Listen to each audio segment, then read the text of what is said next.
Վերջին ժամանակներում Հարավային Կովկասում ակտիվ քննարկվում է ԱՄՆ նախագահ Դոնալդ Թրամփի առաջարկած տրանզիտային ուղու ծրագիրը,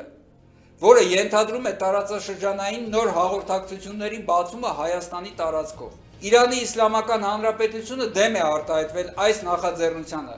պատճառաբանելով անվտանգության և տարածաշրջանային շահերի վտանգումը։ Այս դիրքորոշումը հաճախ ներկայացվում է որպես ինքնուրույն անվտանգության հաշվարկ, սակայն իրականում այն միաժամանակ համընկնում է նաև Ռուսաստանի շահերի հետ,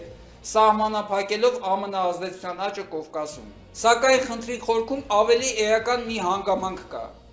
Հայաստանը կարող է դառնալ տարածաշրջանային կարևոր հանգույց տրանսպորտային, տնտեսական և քաղաքական իմաստով։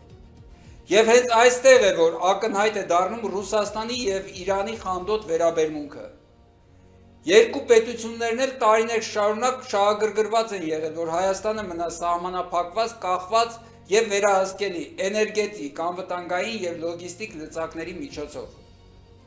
Հայաստանի անկախ դերակատարության ուժեղացումը սպառնում է այդ կախվածության համակարգին։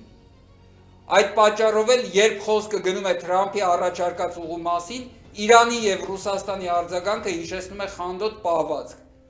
Ոչ թե թույլ տալ Հայաստանին դառնալ ինքնուրույն կենտրոն, այլ պահել նրան մշտական վերահսկողության դաշտում։ Այս ֆոնին պետք է հստակ արձանագրել. Թրամփի ուղին աներկբա պետք է լինի։ Սա Հայաստանի համար ոչ միայն տնտեսական հնարավորություն է, այլև քաղաքական ինքնուրույնության, տարածաշրջանային կշռի և սուբյեկտայնության վերականգնման ճանապարհ։ Հայաստանի օրվա իշխանությունները պարտավոր են իրենց պատասխանատվությունը գիտակցել և ավարտին հասցնել այս գործընթացը, առանց արտաքին ճնշումների առաջ նահանջելու։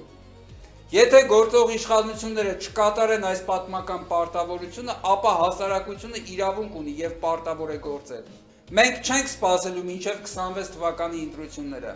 Անհրաժեշտության դեպքում կսկսվեն բողոքի ակցիաներ, կձևավորվեն քաղաքական օրակարգեր և պայքարը կտեղափոխվի փողոց, քաղաքացիական ճնշման ամբողջ գործիքակազմով։ Այս պայքարը կղեկավարեն և կհամակարգեն «Դեմ եմ քաղաքացիական շարժումն ու ժողովրդի ձայնը լսելի է» կուսակցությունը, հստակ նպատակով վերադարձնել Հայաստանի ինքնուրույնությունը, կոտրել կախվածության շղթաները և ապահովել երկրի արժանապատիվ տեղը տարածաշրջանում։ Հայաստանի ապագան չի կարող մնալ խանդի, վախերի և արտաքին վերահսկողության գերին։ Ժամանակն է ընտրել ուղին, որը Հայաստանին դարձնում է ոչ թե անցումային տարածք, այլ կենտրոն։ Դեմ եմ քաղաքացիական շարժում, ժողովրդի ձայնը լսելի է կուսակցություն։